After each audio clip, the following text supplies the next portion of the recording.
Hello and welcome my dear students.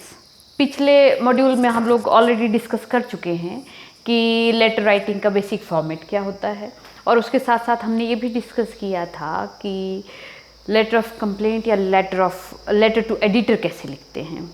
आज हम discuss करेंगे लेटर फॉर या application for any particular post किस तरह से हम लिखते हैं। तो चलिए लेट अस स्टार्ट।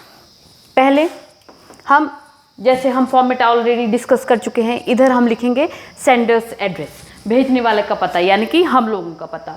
उसके बाद एक लाइन खाली छोड़ देंगे, फिर डेट लिखेंगे। डेट का फॉर्मेट भी मैंने आपको पिछले मॉड्यूल में बताया था कि किस तरह का होना चाहिए। फिर उसके बाद हम एक लाइन छोड़ देंगे, फिर उस आदमी का एड्रेस लिखेंगे जिसे हम वो चिट्ठी लिख रहे हैं, the address to which letter is to be sent. ठीक है, वो एड्रेस आ जाएगा। उसके बाद सीधे सब्जेक्ट आएगा हमारा कि हम किस सब्जेक्ट पर वो लेटर लिख रहे हैं। तो आज के लिए मैंने सब्जेक्ट रखा है कि मान लीजिए for the post of a lecturer English. अभी तो मैं लेक्चरर इंग्लिश का डिस्कस कर रही हूँ, इसकी जगह सेल्स एग्जीक्यूटिव के लिए हो सकता है, किसी मैनेजरियल पोस्ट के लिए हो सकता है, मतलब किसी भी पोस्ट के लिए आपको अप्लाई करने के लिए आ सकता है। आज मैं डिस्कस कर रही हूँ अभी आपके साथ लेक्चरर इंग्लिश की पोस्ट के लिए। तो क्या हो जाएगा, applying for the post of lecturer English. अगर मान लीजिए इसकी जगह लेक्चरर इंग्लिश नहीं है, किसी और सब्जेक्ट का लेक्चरर है, तो वो भरेंगे आप। अगर सेल्स एग्जीक्यूटिव है तो वो लिखेंगे आप, यानी कि आपका सब्जेक्ट आपको एप्लीकेशन का जो क्वेश्चन आया होगा वहीं से मिल जाएगा कि आपको किस पोस्ट के लिए अप्लाई करना है या किस पोस्ट के लिए लिखना है।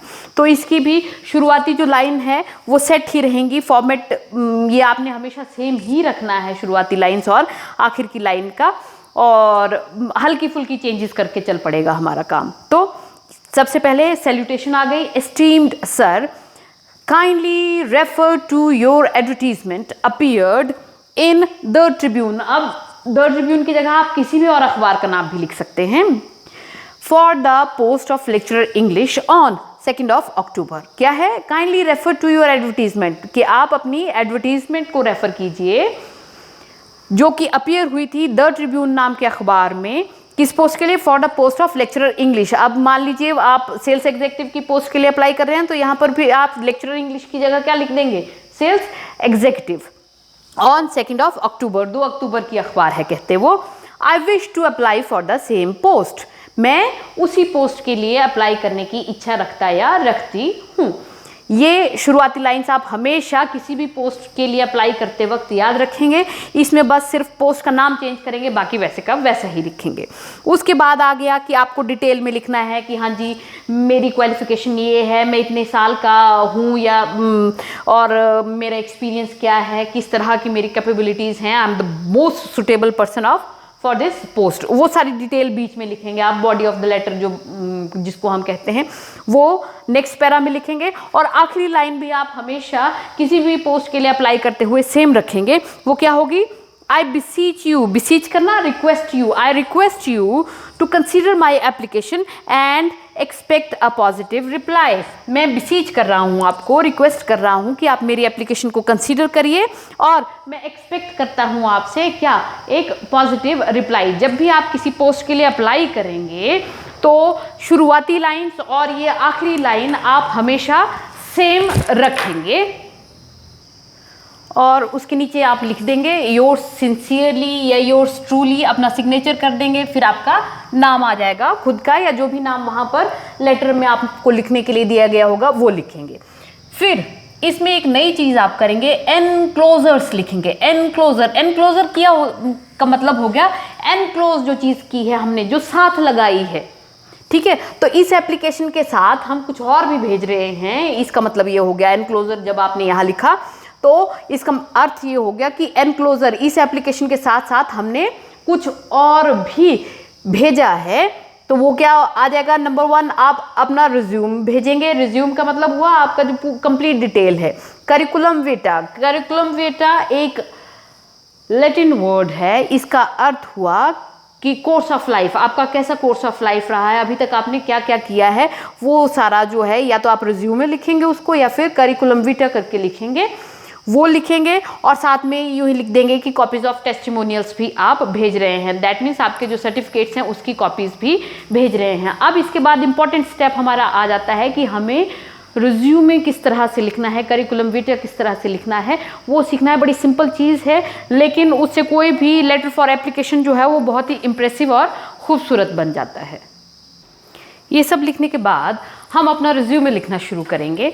अभी तक हमने एनक्लोजर्स लिख दिए, रिज्यूमे आ गया, नंबर 2 पर आपके कॉपीज ऑफ टेस्टिमोनियल्स आ गया। तो अब साथ ही आप रिज्यूमे देना शुरू करेंगे, अपना रिज्यूम या करिकुलम विटा लिखेंगे, इसका हेडिंग।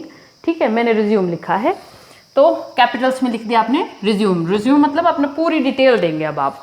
ठीक है, सबसे पहले आ जाएगा simplest form of writing resume, आपके सामने मैं प्रेजेंट कर रही हूँ। पर्सनल डिटेल आ जाएगी। पर्सनल डिटेल में name, address, date of birth, father's name, mother's name आ जाएगा। ठीक है, तो जो भी आपका वो क्वेश्चन होगा उसमें हो सकता है आपका नाम और पता दिया हो, तो जो नाम पता वहाँ दिया होगा सिर्फ वही आपने यहाँ मेंशन करना है, यहाँ नेम के सामने इस तरह से, और इसको कैपिटल्स में लिखना है। ठीक है, ये कैपिटल में आ गया, इसको अंडरलाइन कर दीजिए। इधर ये नेम, एड्रेस, इसको भी कैपिटल में ही लिखिए। इसको फिर जैसे नॉर्मली आप लिखते हैं फर्स्ट वर्ड कैपिटल में, बाकी स्मॉल में, तो वो लिख सकते हैं। ठीक है, फिर डेट ऑफ बर्थ आप अपनी लिखिए यहाँ पर, फादर्स नेम लिख दीजिए, मदर्स नेम लिख दीजिए। ये सारी चीज़ें आ गई आपकी पर्सनल डिटेल। अब अगली चीज़ आएगी आपकी एकेडमिक क्वालिफिकेशन, शैक्षणिक योग्यता क्या है आपकी। तो नेचुरल है, आप किसी इंस्टीट्यूशन में लेक्चरर इंग्लिश की पोस्ट के लिए अप्लाई कर रहे हैं, तो आपको एमए इन इंग्लिश तो होना ही चाहिए, मिनिमम क्वालिफिकेशन है वो उसके लिए। तो एमए इन इंग्लिश विद, अब मार्क्स आप अपने हिसाब से भर दीजिए, कितने % मार्क्स हैं आपके। फ्रॉम इंस्टीट्यूट का नाम भी लिख दीजिए, फ्रॉम HPU शिमला। ठीक है, उसी तरह से BA आपने कितने मार्क्स के साथ की और कहाँ से की। मान लीजिए आप अभी सेल्स एग्जीक्यूटिव की पोस्ट के लिए कर रहे हैं, तो सेल्स एग्जीक्यूटिव की पोस्ट के लिए जब आप अप्लाई कर रहे होंगे, तो उस स्थिति में आपको MA वगैरह लिखने की ज़रूरत नहीं पड़ेगी। हाँ, हो सकता है कि आप MBA हो, BA या BSc के बाद आपने MBA किया हो, तो उस स्थिति में आप यहाँ पर सिर्फ BA मेंशन करेंगे, अपना MA नहीं मेंशन करेंगे, क्योंकि MA सेल्स एग्जीक्यूटिव की पोस्ट के लिए क्वालिफिकेशन ही नहीं है। ठीक है, तो ये स्किप कर देंगे, आप सीधे लिखेंगे BA with this % marks from HPU Shimla. फिर आएगी आपकी professional qualification. Professional qualification lecturer होने के लिए आपको B.Ed होना ज़रूरी है, वो प्रोफेशनल क्वालिफिकेशन है आपकी। तो वो हो गया B.Ed with -% marks for HPU from HPU Shimla. तो यहाँ पर आपको अपने मार्क्स भर देने हैं। और अगर सेल्स एग्जीक्यूटिव की पोस्ट के लिए आप अप्लाई कर रहे हैं, तो उस स्थिति में आपकी प्रोफेशनल क्वालिफिकेशन होगी MBA। तो MBA मेंशन कर देंगे, कितने % मार्क्स रहे हैं आपके और कहाँ से आपने की है वो चीज़ मेंशन कर देंगे। उसके बाद जब आपने प्रोफेशनल क्वालिफिकेशन अपनी ऐड कर दी है, तो उससे अगला पॉइंट आएगा हमारा प्रोफेशनल एक्सपीरियंस का, हमारा क्या व्यावसायिक एक्सपीरियंस है। तो क्या लिखेंगे आप, has been working as lecturer English. अगर सेल्स एग्जीक्यूटिव की पोस्ट के लिए अप्लाई कर रहे होंगे तो क्या लिखेंगे, has been working as sales executive, है ना, इन अ रिप्यूटेड स्कूल। अब लेक्चरर तो आप रिप्यूटेड स्कूल में होंगे, और यहाँ पर क्या लिख देंगे, अगर सेल्स एग्जीक्यूटिव की पोस्ट के लिए हो जाएगा तो हो जाएगा इन a reputed firm for 2 years। पिछले 2 साल से मैं काम कर रहा हूँ या कर रही हूँ इस तरह से किसी रिप्यूटेड, किसी प्रसिद्ध स्कूल में एज लेक्चरर इंग्लिश, अगर इंग्लिश की पोस्ट के लिए मैं अप्लाई कर रही हूँ तो।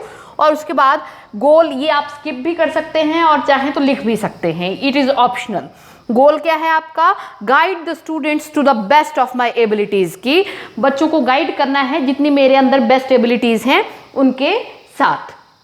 ठीक है, इसको अगर आप चाहें तो स्किप भी कर दें और चाहें तो लिख दें।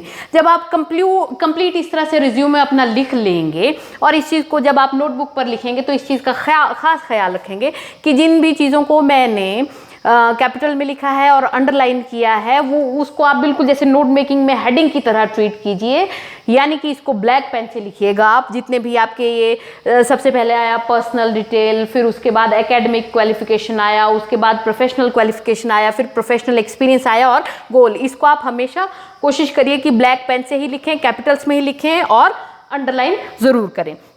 इसी के साथ जब आपने सारा कर दिया है कि आपका प्रोफेशनल एक्सपीरियंस क्या है, आपका गोल क्या है, आप क्या अचीव करना चाहते हैं, क्या करना चाहते हैं अपनी फील्ड में, वो सब जब आपने लिख दिया है, उसके बाद आप अपना नाम लिखेंगे कैपिटल्स में और यहाँ सिग्नेचर ज़रूर करेंगे। बिना सिग्नेचर के आपका रिज्यूमे कभी भी नहीं होता है।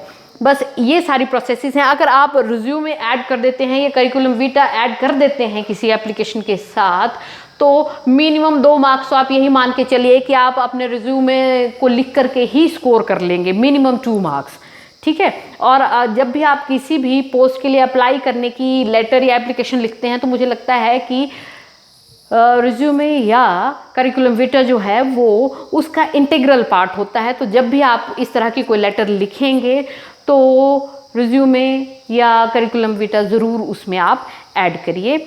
आई थिंक आपके बहुत सारे डाउट्स क्लियर हो गए होंगे। फिर भी कोई दिक्कत रहती है तो you can always comment and ask me. Thank you very much.